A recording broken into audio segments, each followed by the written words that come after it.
What was one of the challenging things that has defined the path that you took in life today? Rejection. I was rejected too many times by different people. Friends, husband, life. I walked from that crying on the street. I developed the gift of goodbye. Between 5 years and 10 years, I had read over 300 books. The praises of men are perfume. Please pray, don't drink it. That was the end of it because I found it. I found the secret of joy. In the face of rejection. Yes. We bring little moments make a big old ring. Hello, everybody. Good afternoon, depending on where you're watching from. Welcome to Tea's Lounge, presenting Mundane Talk, which is making unstoppable new dreams and nurturing excellence. My name is Dr. Enos Sampson, your host for this event. And today, I have with me our very own, I call her Oba. Everybody knows her as Oba, Pastor Oyinlola Bukky Akande. I'll read a little profile about this woman because I think one sentence is not enough for me to describe who this woman is. And so today I took it upon myself that I'm going to introduce her as she deserves. Pastor Bukky Oyinlola Akande, we call her Oba. She's a celebrated author, public speaker. She's a life coach. Her best-selling book, which is Hello, I tell you guys, go out there and find that book and get it for yourself. Hello, please. Is it pleased to meet Hello, you? I'm pleased to I meet am you. pleased to meet you. It's a diary of a unique woman and a go selfless, it says. That book has inspired countless readers to pursue their dreams, overcome obstacles, and reach for the stars. She frequently contributes insightful commentaries to various esteemed online platforms. Furthering her influence and advocacy, her eloquent and compelling speeches have made her a sought-after keynote speaker at conferences, seminars, and corporate events.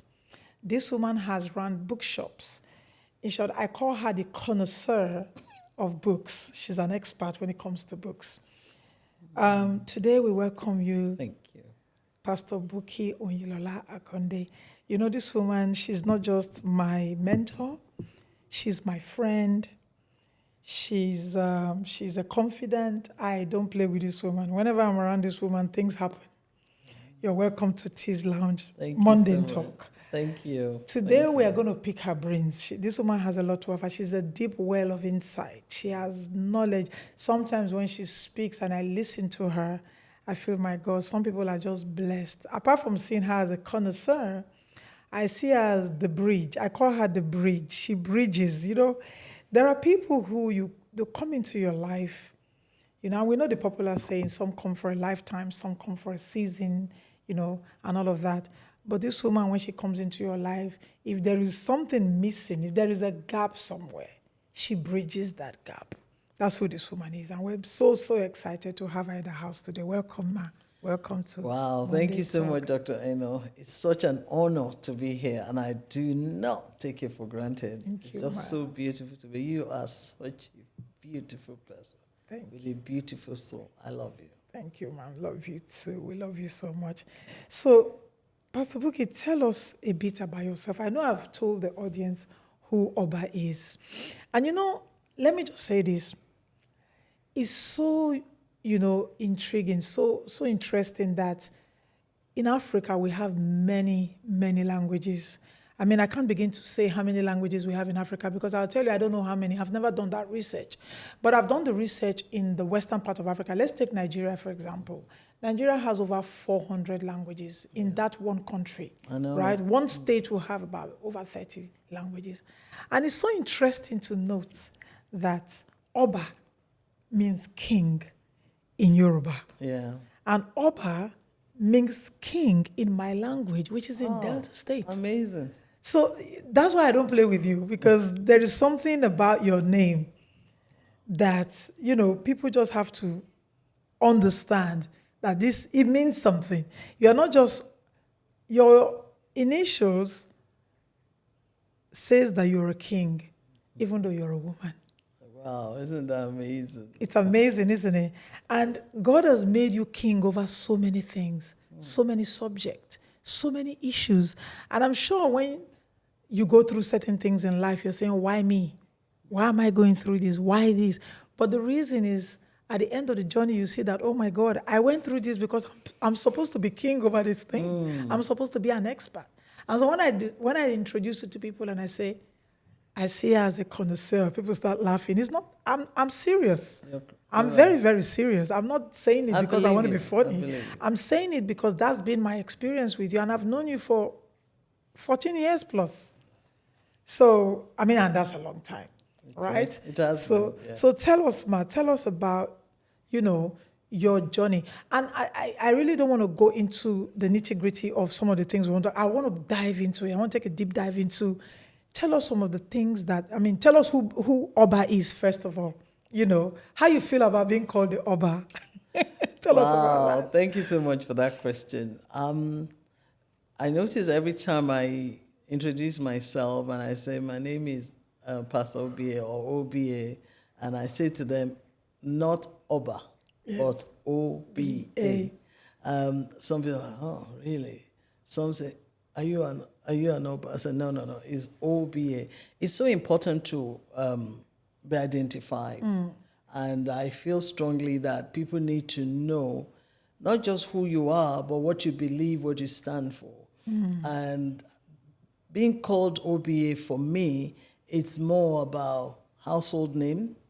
It's about helping somebody to know that there is a lady that has encountered God, that has had an experience, that had been in situations, circumstances that she never thought she could make it or come out of it, has now become a significant person where can impact and help somebody and direct somebody and give somebody hope. That's who Oba is to me. That's interesting. I relate with it as Oba. I relate with it as Oba.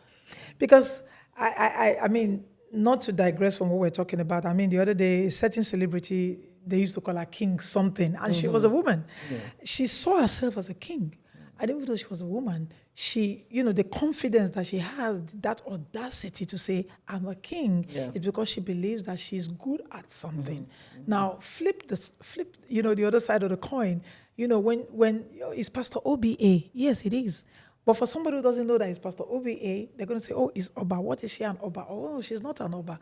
But when circumstances have made you Lord over the things that once kept you down, then you deserve that name, ma.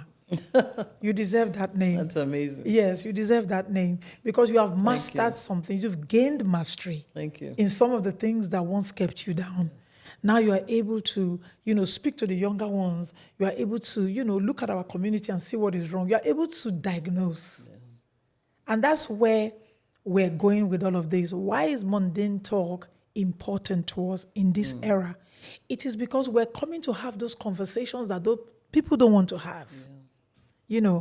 I was speaking to a lady the other day and we're talking about a few things and what women are going through in our community. And she was telling me how she met her stepsister, and she never knew that was a stepsister because the father had an affair and had the sister. And we know in our community this is going on a lot. This still happen. Yeah. And I said, I need to bring you to the show. You need to talk about this. And she talked about how she and this sister became very close and they grieved together through the trauma that they felt, through what's happened to them. Significant parent could have avoided and they didn't avoid, and they were talking about. So when you've become a king over what once enslaved you, then you are an authority to speak on those issues. And I'm very grateful to have you here today talking about this thing. Ma, please, I want to ask a question. And this question, I believe a lot of our viewers, there are people they're young women who go through certain things. They're like, I don't have capacity for this. Yeah. I don't have capacity for that. How do I deal with this issue? I want to ask today, Ma, how do you build capacity? In That's a nutshell, how do very you build good capacity? question. Yes. You know, if you give me the whole day, I can talk about that. I want to say, first and foremost, that it's extremely important that you understand that you are different. You are who you are, not what people say you are. You are who God says you are.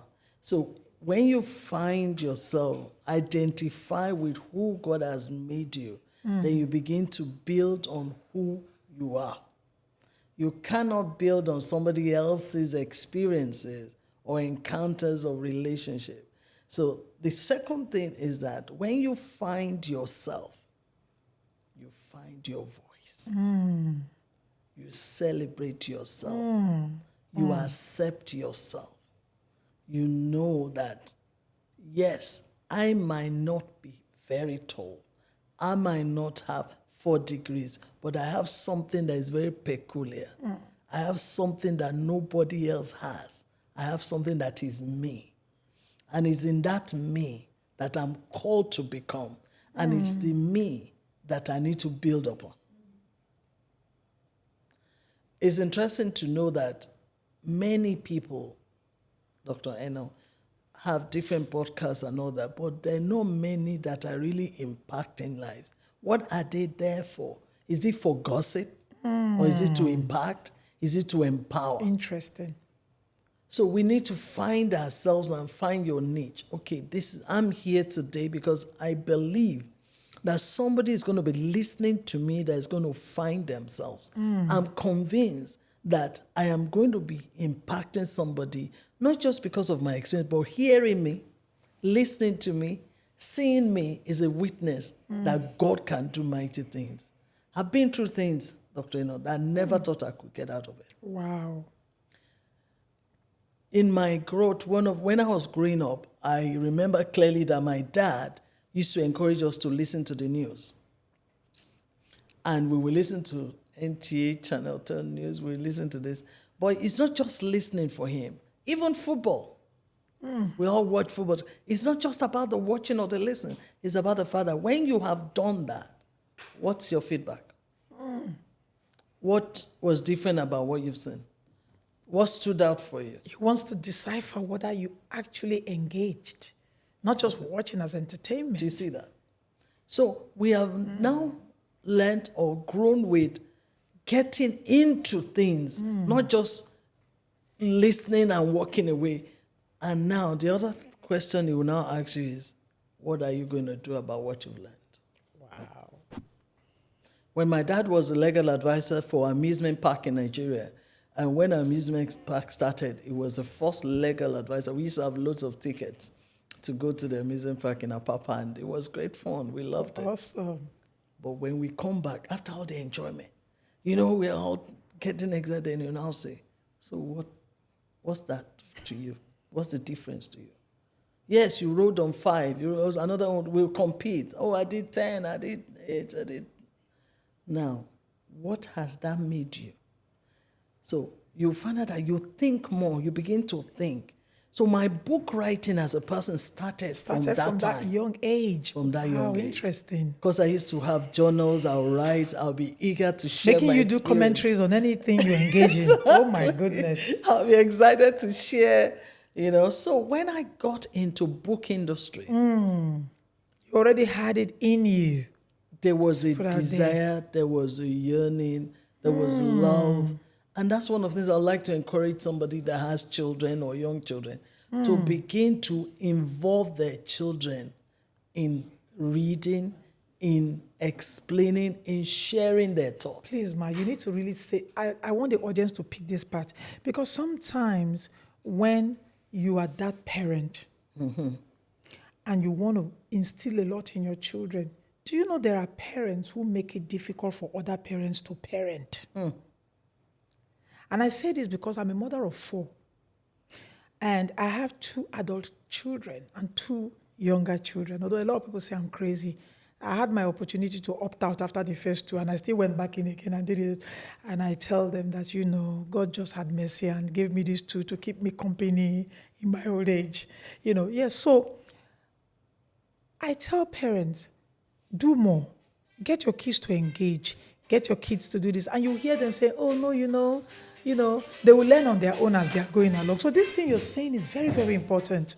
You became who you are today because your dad, your father, saw beyond just entertainment. He saw beyond you just going out and having fun. What did you learn? How does that thing you've learned impact you? Okay, what are you going to do about it? That's serious. Indeed. That is very serious. So please let parents know how important it is to have this type of thing in their lives. I want to say to somebody that feels, they're pressured. They don't know how to carry their children along. They don't know what to do.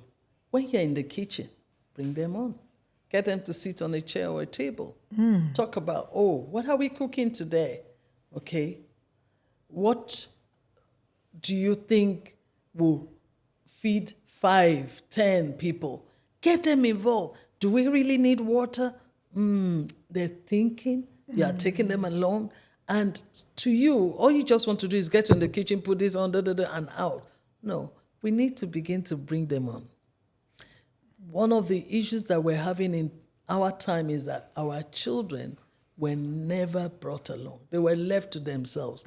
They give them gadgets. They give them this. And the moment is like, please, I'm busy. Don't disturb me. No, let them disturb you. While they're disturbing their learning. Get them to form a habit of just a pen and a paper. I knew of a mother who, when she had a son, and when they were growing up, the boy used to sit in the kitchen and sing with the mother. A different kind of songs. Then after a while, he would get like a phone and use it as a microphone. You understand? And then another time, maybe he didn't know the words, and the mother would say, okay, let's get the songbook. And he will read it out to the boy, and the boy will sing it. He will read it out to the boy. Then another time, over the years, the boy started writing songs by himself. Today, he's one of the people ministering in worship around town. He's learned through that. And it's become easy for him. So it's no longer something that he has to be pressured to do.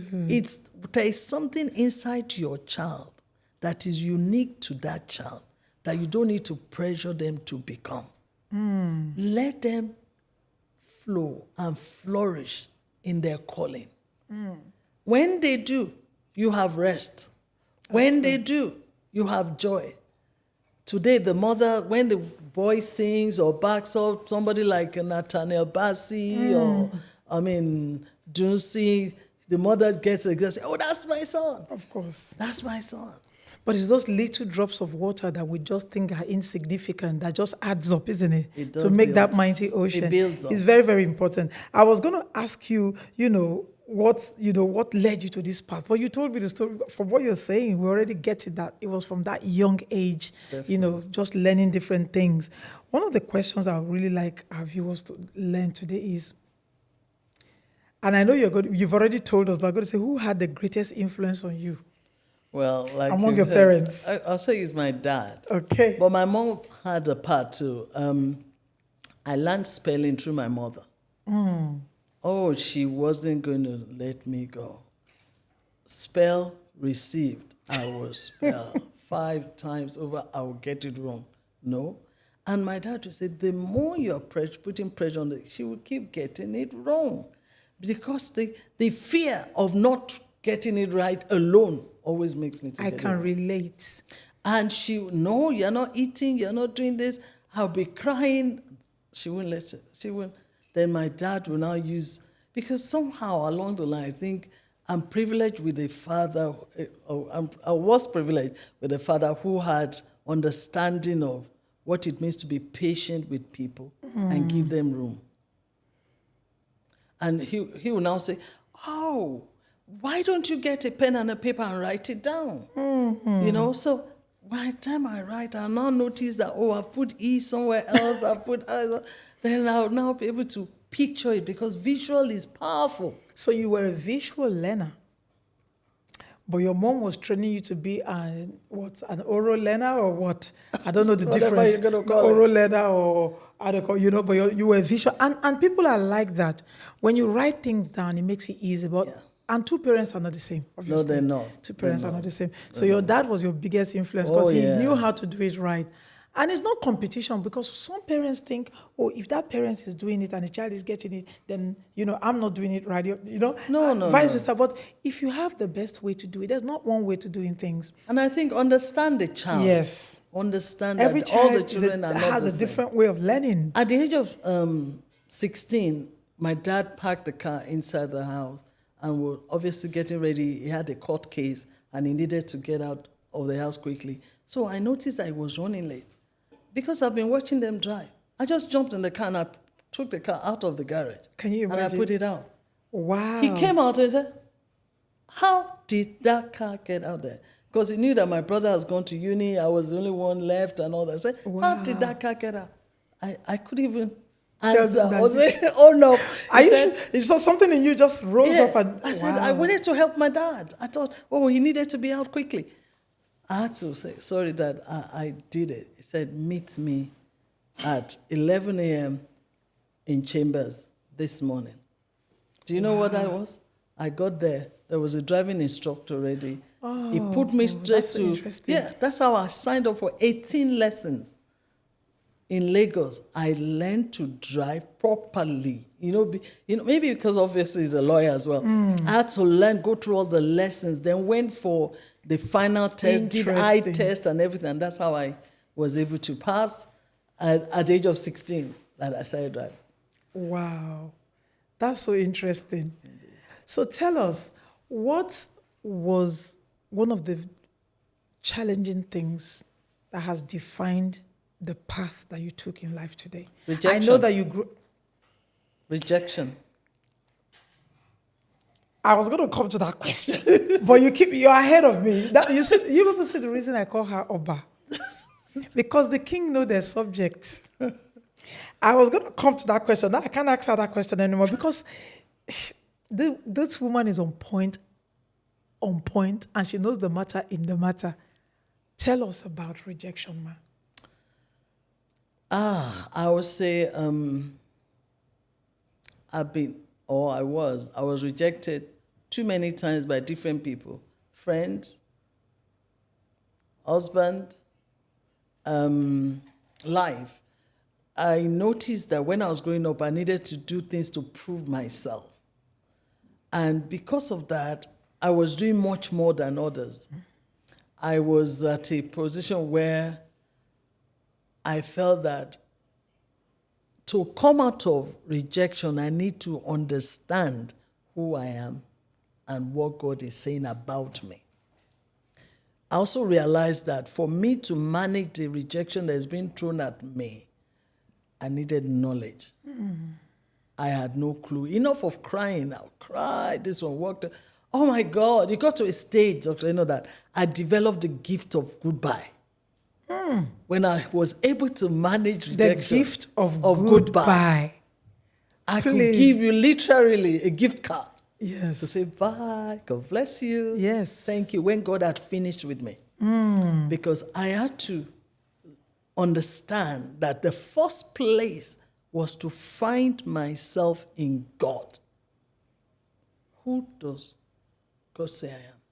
The center point. Yes. What is the center? I realized that God, not only did Jesus died for me, he has called me to a place of abundance.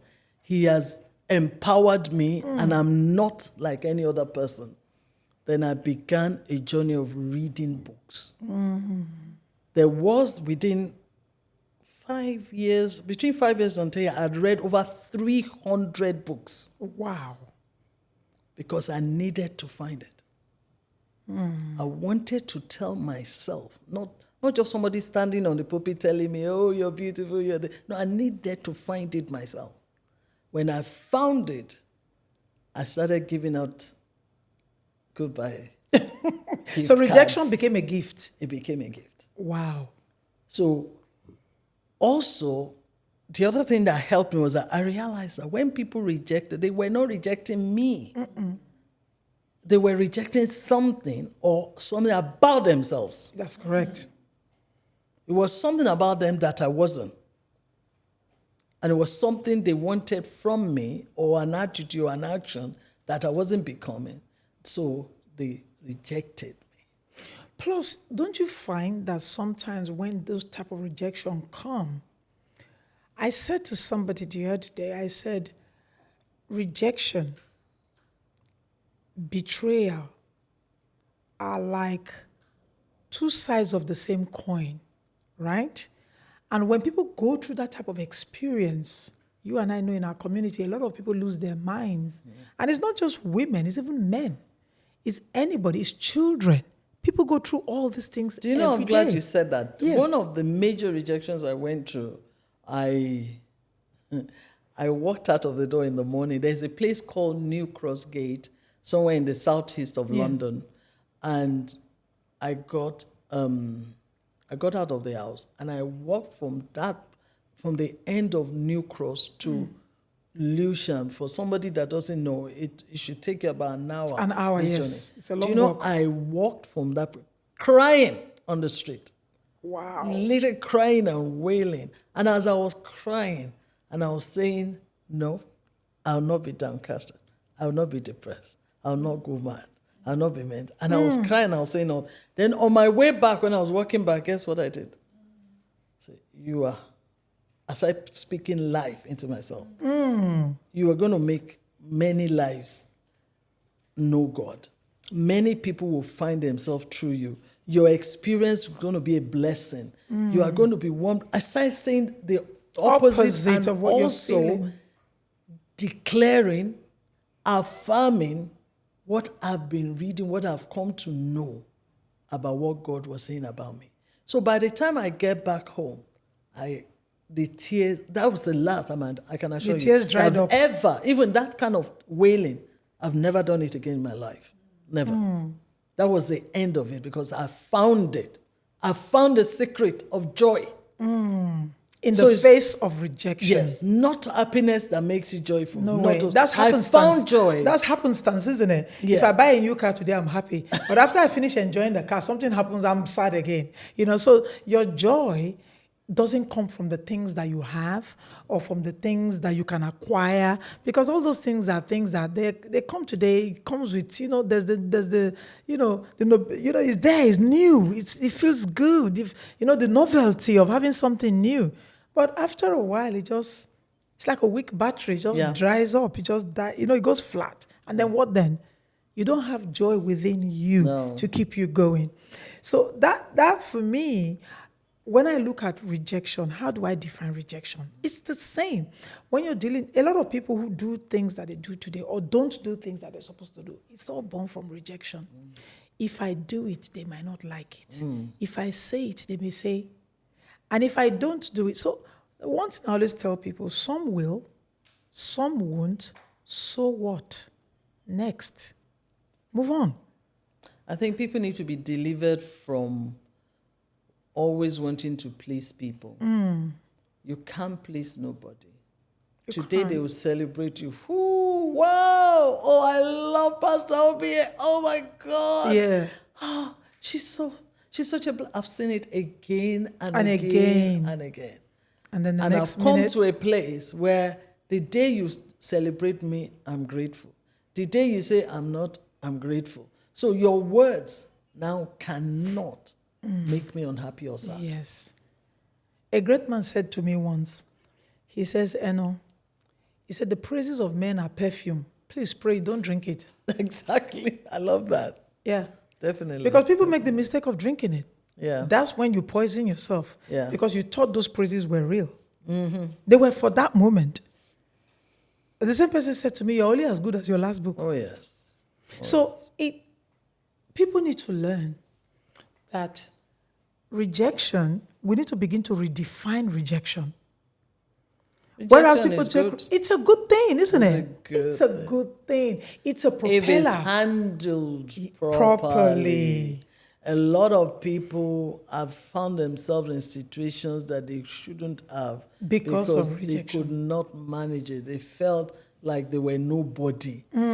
Because somebody rejects you. It could be the dress, it could be you, it could be anything. And So, sometimes it's not just the rejection, though. Sometimes it's the words that come with the rejection. Yeah. Because it's one thing to reject somebody and just let them be. yeah. It's another thing to reject somebody, but then still try to pull them down. Yeah. So I think the difference people find difficult is, I've been rejected. Okay, people get rejected every day. It's not a big deal. But if you're not going to add to it, then don't pull out of it, right? That's why result is a key. No matter how many times or whoever has rejected you, what have you done about it? Yes. It's the result. It's the result. What did you do with it? Speaks. What did you do with it? Oh, yeah, nobody. Then a few years after, them asking to fill a form to see you. Result, I told someone once, Pastor Bukky, I said for me, just like your story, rejection has built me. When you reject me or when you make me feel like a nobody, you just empowered me. Because I'm going to show you that I can be bigger than you ever can even imagine. For me, rejection is like bricks. I build them one on top the other. So if you say to me, you can't do this, I'll say, okay, thank you. I'll go find 100 ways of how I'll do that. That's thing. even your opinion. Do you get? So people need to understand, because our community today is failing because let's call it what it is. Most of the difficulties we face in our community is born out of rejection, whether we like and it or the not. weight And the that weight it places on yes. people, because like you said, the lasting words. Yes. And we must understand that if you are not careful, rejection will take you off the course. Yeah. And before you know, you're trying to prove a point. No. Stay on course. Stay on course. And keep going. And let the result begin to speak for you. Somebody once saw me at a conference and said, I know Bukky. Isn't that Bukky? Someone did that to me. And I could hear. It's strange. I tell you, because sometimes we don't want to be we don't want to be too vulnerable with our life stories and everything because I respect confidentiality on this program. But I remember many years ago, I've come out of my parents' divorced when I was about 9, and that impacted me badly. When I say badly, because I always tell this story. I said, when my parents divorced, some of my siblings were already in boarding school, so they were not as impacted as I was because I was at home with them. So I experienced the trauma was real. I saw a lot. And as I was growing up, that followed me into school, primary school, secondary school, and until I left Africa and came to the UK. And I told someone, I saw one of those people that I went to school with who was not even in my caliber. Intellectually, she does not even match up. But she saw some of the things, like for instance, you're in school, your parents are not there, they have to get certain things in school. You can't because your parents are far away, you're living with somebody, you can't even afford those things. So all of those things, they built up. Yeah. And then this person sees me in England many years later, she goes, it's none of this so and so that, and people do that. And at the time this person was saying this, I was already rounding up in law school. Imagine. So I was like ahead of this. I was truly ahead. I'm not being proud of it, but I was truly ahead of this person. And this person was saying, was this not this person? I know her. I know her. What's the big deal about her? And people do that, but they don't know the damage. I want our community to understand. We're going to our community table now, how we build community. And that was one of the reasons I had Oba here today, because she's a community builder. You're a community builder. You pull people put resources. You put not just resources, but people. You build people, your words, your time. Everything about you speaks people. And for me, that's huge. So I want us to round up this conversation with the work you do in our community. And I say this to say, I have been a partaker of this woman's work. I've been with the Unique Women for some time. I attend your retreats. By the way, these retreats hold, is it once a year? Yeah, once a year. She has the Unique Women and Men. When you started, it was just women. Yeah. But now she's incorporated the men, because the men started complaining, what about us? And they come and they stay in the room. Yes, they stay in the room while we go and have all the fun. Yes. So this year, she made sure that and I promise you that the next Unique Women, I'm going to have my own people. I'll bring my own people. Awesome. Because it's very important that while the women are learning, the men are also learning. Yeah. This woman is a community builder. Please tell the audience, some of the things you've done for our community, not just spiritually, but we understand that a human being is not just a spiritual person. We're physical beings, we're spiritual beings, we're mental beings, we're emotional beings. Everything, every aspect of our life must work in tandem for us to be whole. Because when God created us, we were whole. We were wholesome. We have to have had one encounter or the other for things to break down. Mm-hmm. And what you're doing with the Unique Women and Men retreat every year is bring us to a place where we experience wholesomeness. Amen. Please tell our audience, what you do with the Unique program. And please let them know that we are, from now, talking about it so that people can get... You're coming back, It's not just... She's coming back to talk about... We're going to talk more about the Unique Women and Men retreat. But now I just wanted to tell you people what we do there so that people who are broken, people who are having a downtime. I mean, it's not a long conversation, but there are women out there. If you're a woman, you are out there. You're going through a whole lot, whether it's your marital breakdown, whether your children are giving you headache and you don't know how to deal with them, whether it's employment issues, whether it's mental health. It doesn't matter what it is, you're having a downtime. This woman is a community builder. I want you to talk to people and tell them what we're doing in the community. Thank you so much. Yeah. Thank you for that question. I want to just say to somebody out there, you matter. Who you are, what you've been through, does not define you. There's so much about you, and that's what Unique Women is about. Unique Women and Men. We have a platform where the Lord has helped us to break it down. We have what we call the strategic platform, where we have the specialists, we have the CEOs, the entrepreneurs, the influencers, the people that are making changes, come together on the platform, share ideas, empower people, help them to find themselves. We also have another platform where it's prayer.